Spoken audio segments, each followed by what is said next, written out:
Hello and welcome back. We are on to my next episode and we're going to try a little different approach. So I have reached out to you guys who have all been listening, and obviously thank you so much for the listen so far and I hope you're enjoying it. It's really nice to have different guests on so far and just to also see how you guys are enjoying the podcast and engaging with the topics that I'm speaking about. Obviously, I have spoken about quite a bit of my journey and sort of how I sort of got to being a pro bodybuilder. But I haven't really spoken about the ins and outs of like the process or anything. So I threw this out to you guys over on my Instagram. And I'm just sort of going to talk today about different topics within that, a part of the process, and just to explain like how I got to certain points and why I chose to do certain things and my experiences from it. And I think as well in the bodybuilding industry, it's hard to know what's right and wrong because there is no right and wrong, and it's about understanding people's experiences as well to really help you to understand what you can expect from sort of competing and shoots and just understanding everything that's within it. So let's get going. I've got all the questions saved onto my phone from what you guys have given me. So highest and lowest point of the whole process. Oh, a massive question to start with. And I would say that if we're just talking about my stage journey, I would say sort of the highest point has got to be being on stage and show day. And I think peak week, it really kind of hits you that it's happening and you're about to get on stage and you've got to do all these little prep things and you're just going to pump up at the gym. You're not really properly training. The work is done by then. But the highest has to be getting on that stage, and I'll never forget those moments. I mean, a lot of them are on my Instagram of knowing, like, especially in my first show, my coach was literally right beside me talking me through the whole pump up process. And it was tunnel vision. I was completely glammed up to the nines. My heels were on, my bikini was on, and it was just like, okay, this is happening. And I remember walking on stage being like, oh my goodness. And I had about 40 people roar at me when I walked on stage, which was amazing. And I think coming from a performing background, I just loved being on stage, and it's the icing on the cake. Like, that's what you work towards, and you work everything up to that one day that you have in your head. You know the date inside out, you know how many weeks out you are, and it just is a constant countdown. So yeah, it has to be that, and sort of having that support from the audience and just moving. It's tough on stage, but that's why you get to that point, which is epic. Now, lowest point is a really tough one to speak about for my competing process, because I was very abnormal in my prep and I loved every single second of it. I think a lot of people said to me, oh, you'll be in the trenches and you'll feel rubbish and you'll feel super fatigued and you're not really going to have a clue what's going on and you're not going to be able to string words together. Now, there were times that were tough, like towards the back end of prep, and like fatigue was high, but I'm a nap queen for anyone who knows me. So I really made sure that I knew where my energy was being placed. And I think it's being strategic about that and understanding that you need to just reserve as much as your energy as possible to give to your training, and obviously to what I had to give to my clients and my work. And I still had to do all those things. So then when I could shut down and have my chill time, that was it. But I think the hardest thing was, lowest point I think was just, it was my hardest thing through prep was with my patience. My patience level was like nil. And I think, anything that would be a simple task, like if I was trying to get my bottle open and it wouldn't come off, it would just send my fury through the roof. And, if I dropped something, I'd be like, well, that's going to stay there now. And I think that was probably, I wouldn't say it's necessarily low, but I think that was one of the toughest things that I found, was just I didn't have any spare energy to think about things for longer than a certain period of time. So it really was interesting how that affected me. And I think that was the biggest thing that I did found affect me.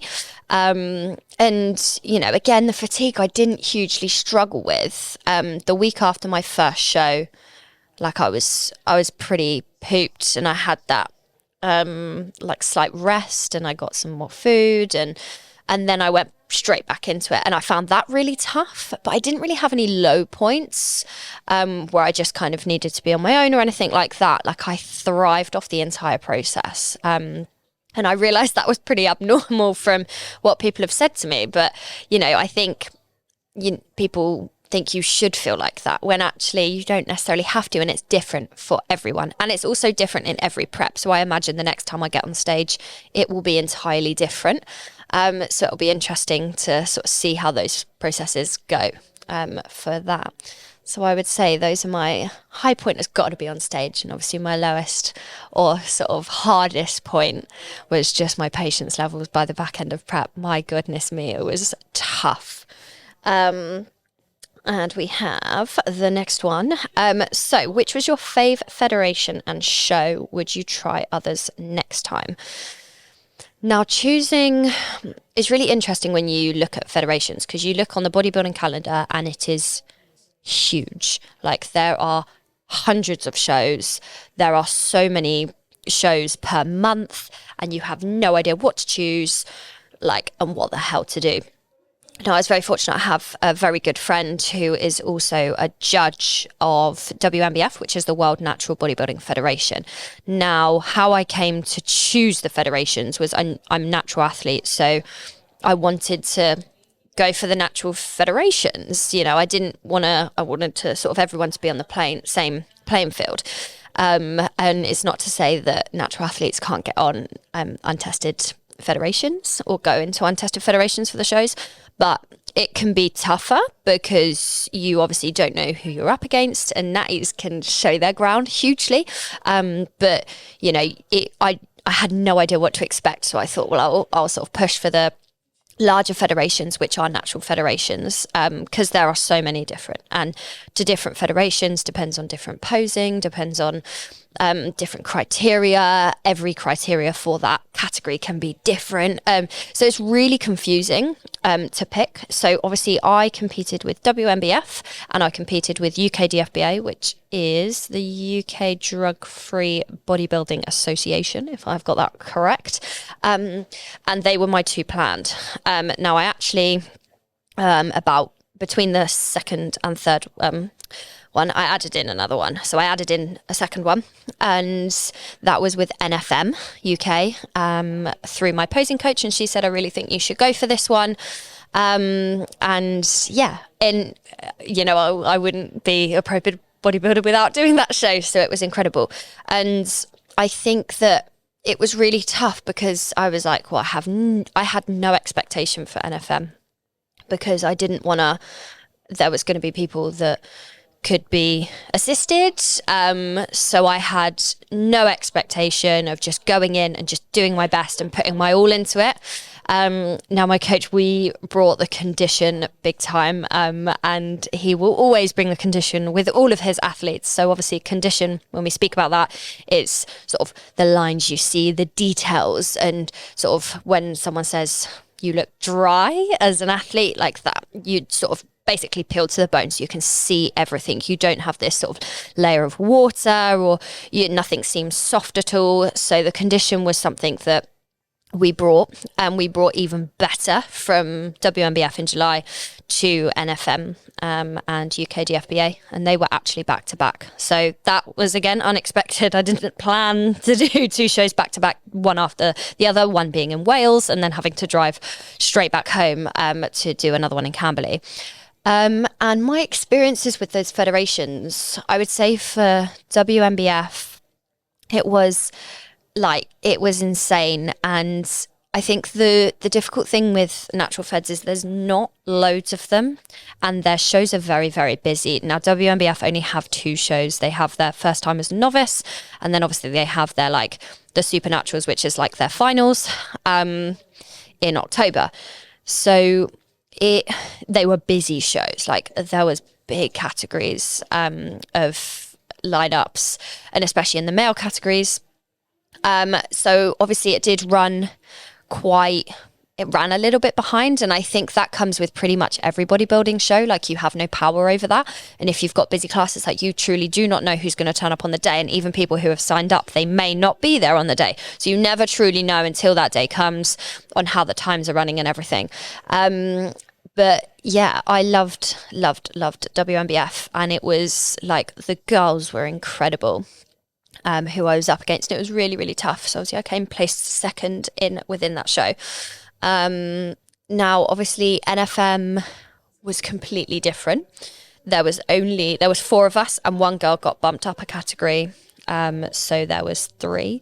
And yeah, and it was just very different, but it was seamless from start to finish. And I will definitely I will be competing with NFM again.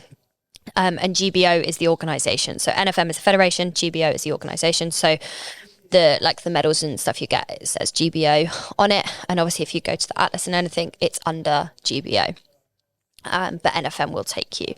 So, and yeah, everything was seamless. The timings you got for your tan, the timings you got for when the show was going to be, they kept people in the loop during the show and what categories were next. And it was just absolutely flawless from start to finish. And I was on and off pretty quickly. Like, everything happened in one, you knew your result there and then.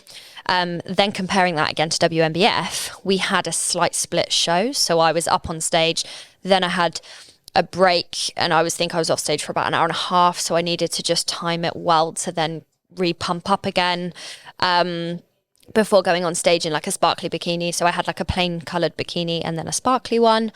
So it's really hard talking about the different federations because they just all run so differently. Obviously NFM was just flawless. I loved it. And obviously after I'd competed in the amateur show, I got my pro status. I then came away, and they even told us when the pro show was going to be, the timings that it was, and we knew exactly what was happening. And they got all the pro athletes backstage before that show in the afternoon, and they sort of told us the exact run of how it was going to go and how many people were in each class. So people were aware of that before the afternoon show had even started, which was really helpful. And the communication in like sending emails and your athlete packages and all of that were insane. WMBF, a lot of the athlete packages and stuff came slightly later, so it was a little bit harder to kind of know what was going on and tan times and stuff. And obviously you want to know your tan times and things just before peak week, so you kind of know what to expect and how to map out, even though you don't technically need to know until a couple of days before, but you don't want that added stress on peak week. You want to sort of know how it's going to happen because you don't want like cortisol levels to increase or anything like that. So it's really something to think about in how federations run their shows. And my last show was UK DFBA, and again, natural show.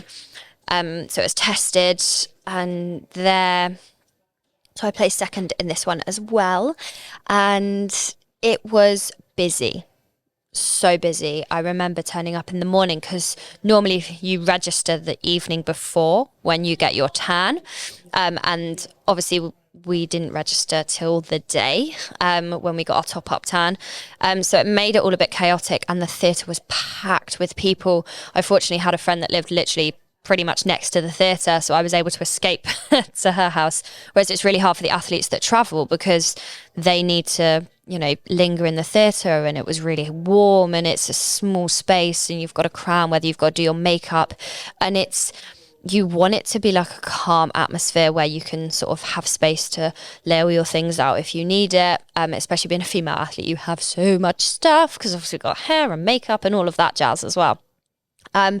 So, and I found the biggest differences between them all was the posing. So I'm a figure athlete. Now in WMBF, you weren't allowed to do any overhead. So overhead meaning double bicep or back double bi. You couldn't do any sort of one arm down and one arm above the head. It was all below head. WMBF, you got a few extra shots. So you could do some muscularity shots, so some ab shots, which was really fun, and some tricep shots, chest shots. But again, it was all below head. Then in NFM, you could do everything. And I was able to do a routine as well, which I loved doing. I was really going to struggle with not doing a routine. It was something I was really looking forward to, but not realizing that the natural shows, a lot of them don't have routines for figure as the category. So NFM, I got to do overhead poses. I got to do all the relaxed shots. So all sort of your plane posing, as I would say, for those that aren't that in tune with the posing side of things in bodybuilding. So the relaxed shots are just your standard shots that you would present to yourself, and then you have what you'd say like a muscularity round where you can do more of the fun poses, as I would say, so like over the head, back double bi, just showing a little bit more off, which was super fun. And then obviously I got my routine. Now my routine was my own and I choreographed it, and then my posing coach just perfected it and put the extra spice on it to make it awesome. And I will hold that routine forever in my heart. I can know it off by heart at any point if anyone needed me to do it. And I loved it. So that really opened up the opportunities within NFM that I could do. Whereas again, with UK DFBA, I felt like on the day it really limited what my true abilities and what I wanted to show off as much as possible could be. It was just a relaxed shots. Even you get an eye walk instead of a routine with some of the natural feds, and I had the same with WMBF. And the eye walk is where you sort of come to the middle of the stage at the back, you do a pose, you walk forward, then you do 4 poses round in a circle. Now these poses for UK DFBA were no different to the ones where you were lined up with all the other girls. And I found this not boring, but it wasn't showing off what I could push for even more, and also what I'd worked towards to show off.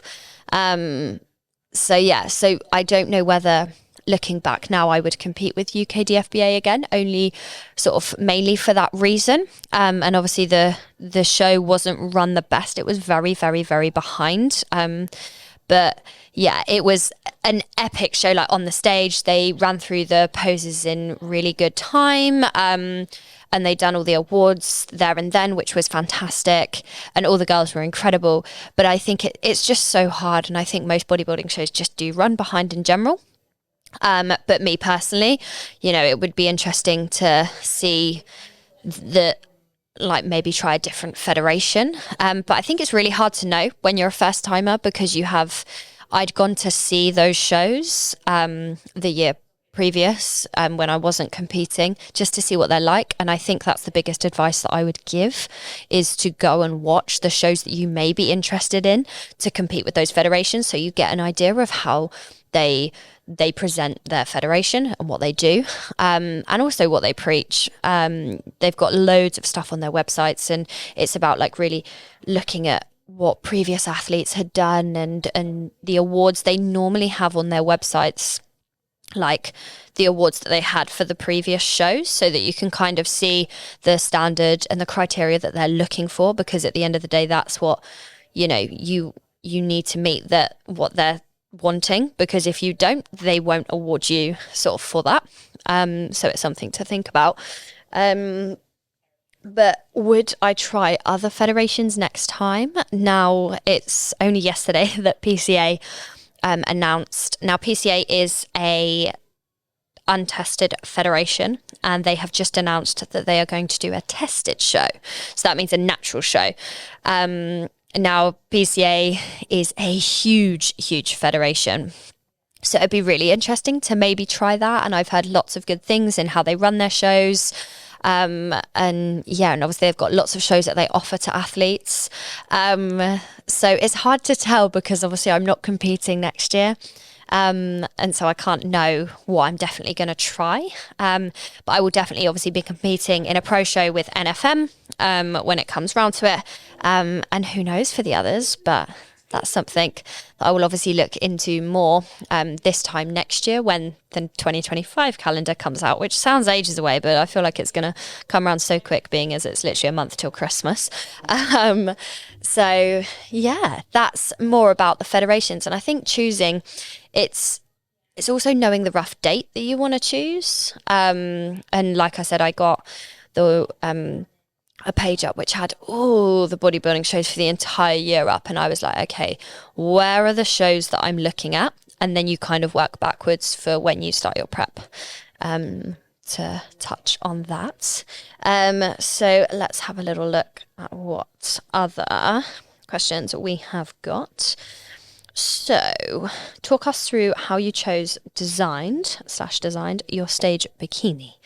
Oh, now, my bikini is like my child. It was so expensive. And I think for being a female athlete, I think people forget how expensive bodybuilding is. But it is worth every single penny, and you can make it as reasonable or as expensive as you wish. Now, obviously, with the bikinis, the more jewels on there, the bigger the design, the more work that's going to go into doing the bikini, the more expensive it's going to be. Now, I found one that I was looking at, I think for the whole year prior to when I knew I was competing. As soon as I saw a bikini that I really liked, I saved it, and I was looking at all these designs and seeing these girls on stage and looking at what colours other people would have and what designs they have. And yeah, I found one on this random website or like Instagram page, and I kind of said, oh, I kind of want that, but I want this to be that color. So when it came to actually telling my bikini company lady, Susie from Miss Bikini Fitness, when it came to telling her exactly what I wanted, I sent her that picture, and then I said, but I like this part of this part of this, could this be that? And I completely changed the design, even though it was very similar, bearing in mind the colors, and you sort of, they can also really help you with the colors that you want to wear, and also the colors that suit you, depending on your hair color, your eye color, your skin tone, all of that they can give you guidance on that. And I think obviously that's important to recognize. And I remember listening to other podcasts and videos of people saying, don't just choose your favorite color. You obviously want to love the bikini you're in, but certain colors, it might wash you out. And you want to look like you want to just be there. You want everyone drawn to you. It obviously doesn't make a difference, but it makes a difference to your presentation. That doesn't take away your physique or anything like that. But it can really make a difference. Now, I remember saying, on the first show, I was like, no one's going to have a bikini like mine. And it was so funny because Eleanor, who placed first, she had such a similar colour to me, and it was virtually the same, just a slight different base colour of the actual bikini material itself. And I was like, you could not write this. And obviously for WMBF, we had to have a plain bikini as well. And she had the exact same one in the colour. And I was like, what are the chances? But that doesn't matter. And obviously, if you sort of shine away and present yourself and smile, and, that's what obviously really makes a difference. But the bikini choosing part is the fun part. And it's just figuring out, obviously, there are different styles depending on whether you're figure, bikini, depends on the type of bikini, how it looks. So obviously with figure, you have like a little crossover at the back. And if you're a normal bikini or wellness, you just have one strap right round the back rather than it crossing over. And they can really help you, the designers, of the style of bottoms you choose and where it sits on your hips, because you don't want it to almost cut you in half or block you out at all. You want it to accentuate everything that you're showing off. So do keep this in mind when you're thinking about bikinis, but it's the fun part. And I when you put it on show day, it's just the best feeling in the world, and doing that bikini reveal, and it's a great time. And I want to frame mine. I remember in NFM, the girl who placed second, she said, are you selling your bikini? And I was like, absolutely not, that is my child. No, the bikini process is a fun one. So, obviously, what was the process of choosing comps you did and didn't want to do? Obviously, I briefly highlighted this in the first question, but it was mainly about choosing what I wanted, what I resonated with the most. And obviously I was a natural athlete, so I leaned towards the natural federations anyway. And did your relationships get strained from doing your prep?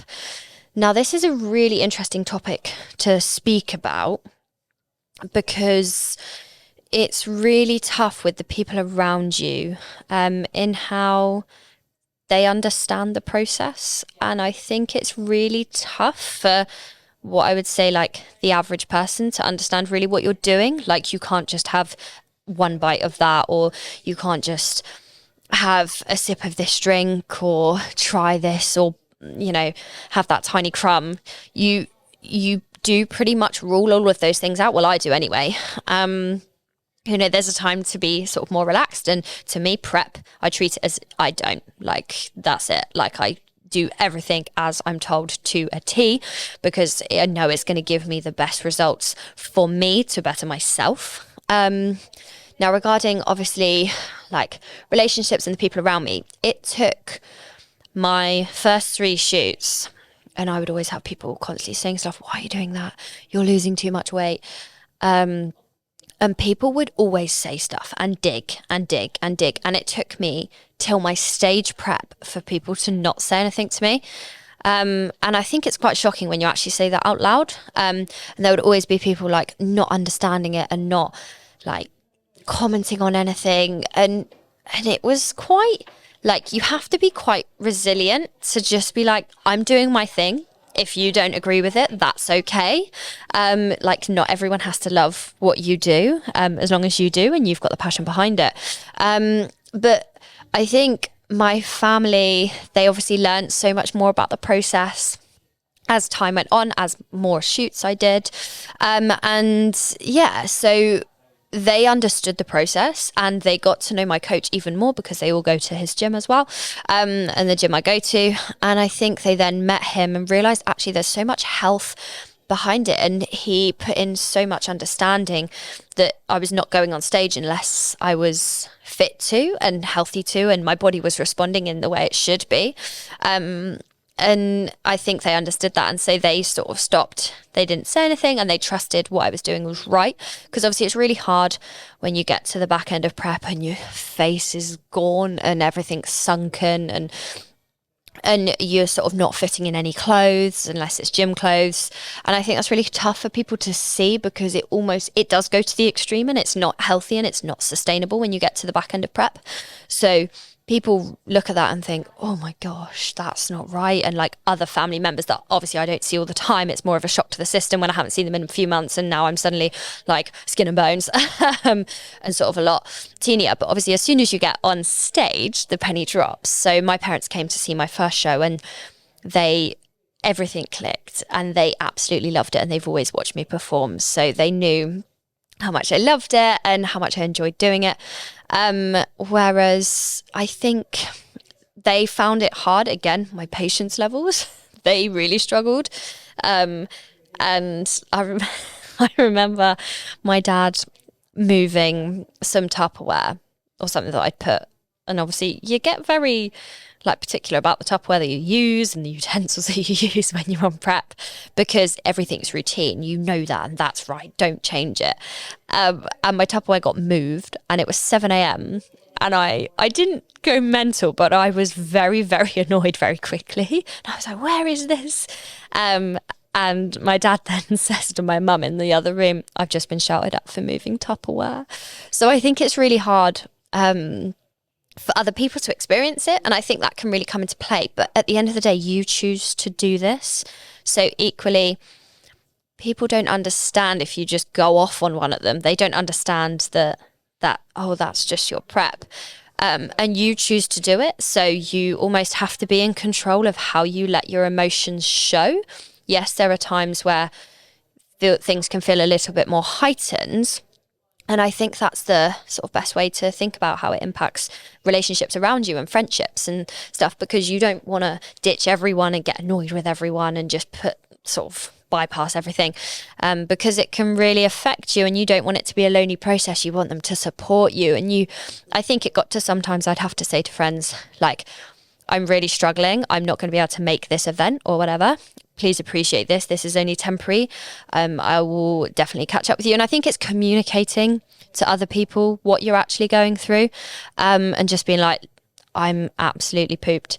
Like, I don't have the energy for this. Please don't be annoyed or anything like that. And it's them understanding your passions. Obviously, I don't like it when sort of people use prep as an excuse to just be an absolute horrible person to someone. You choose to do this. It's your sport, and yes, it is extreme. There are moments where we have to sort of take all those serious things into consideration. But I think, like, in terms of like relationships, I think for me it's really important for the people, anyone I'm around, to understand the process that I'm in. Now, my ex-partner, he was also a bodybuilder. Now, for him, it was very shut off, because that's how he associated sort of being in bodybuilding. He couldn't do anything. Whereas I sort of really tried to embrace everything else, and embrace my friends around me, and still trying to do things rather than just stopping everything and just being in sort of my own little bubble. Some people treat it like that, and that was how he did it, and that was fantastic. But long term, it can really affect how your relationships are with everyone else around you, and you want them to enjoy the process with you, and that's how you can enjoy it and love it more. But I think, it just matters to me that everyone in my life understands it more than anything else, is how I would sort of complete that question. Now let me have a look. How do you stop comparing yourself to others? Now, in any shoot process, stage process, I think it's really, you can't think about others. Yeah, I think for the stage, it's really important you don't want to look at who else is on stage with you. And, you may see people who are doing the same federation as you, but it's about bettering you. And you've got to think, am I better than when I previously did my last shoot or my last stage prep? Am I better? Cool. Because I've smashed that, and that's all you can do. You can only do as much as you are capable of. And if you give everything, then you know that you've smashed it. And that's the best that you could possibly do, despite the outcome that may happen or come from it. You've got to believe in yourself. And I think that's where you just have to come away from it and detach any comparisons, because their journey is slightly different. They might have done training for years prior to you, and they might have only started last year, or they might have had injuries that completely change the way their body moves, and you cannot compare. You're not that person. And we are all different. Bodies respond in different ways. Genetics are completely different. And I think you have to remember this. Focus on you and only you. Because, only you're going to look at your photos. You're not going to look at someone else's stage photos. You're going to look at you in those photos. So you've just got to focus on, okay, like I remember looking at my first stage photos, or my shoot photos even, and I was like, oh, I can do better at this, and this. So I was like, okay, I'm going to do that. And that's the best way to think of it, and just getting better. It's tough. It's really tough. And I think we naturally compare ourselves to others and compare what other people are going through. But, you don't want to dwell on that too much, because it just makes you feel down. And you want to be uplifted with what you can push for. You want to use that inspiration, like use other people as inspiration, rather than being like, oh, I could never be like that, or that's way too good, or that looks rubbish. Okay, use that as inspiration. I won't be able to ever look like that, because you will never ever look the same composition, the same weight. You are not somebody else. Whenever you see like photos of people looking, say a lot like ripped on magazines, and most of them are edited anyway, but you'd say, oh, I want to look like that. You will never look like that. You will never, or I wish I had so many people, oh, I wish I could do what you do. You can do what I do, but you will never look like I do. Like, it's just impossible because no one's built the same, right? We've all got entirely different genetics. So I think that's really important to think about as well within this question. And we're human. I think naturally we do compare a little bit. But it's just important to root yourself back to you and not overthink everything else, and just use everyone around you to learn and grow and be the best you, rather than sort of thinking too down into it. And let's have a little look if there are any more. So obviously post-show is something that I want to touch on in a whole nother podcast, but a question here is post-show struggles and strategies as my last question. And I think that it's post-show is wild because you don't know what's right and wrong. And obviously post-show, post-diet, post-shoot, it's important to learn from it. And I've learned so much about my body and how it works and what it responds to, and also what you need to do to make your head happy as well. So this is something that I want to really delve into, but all I would touch on with post-show is just also being kind to yourself. I think the biggest thing that I found was knowing what was right and wrong. Should I be gaining this or should I be losing this?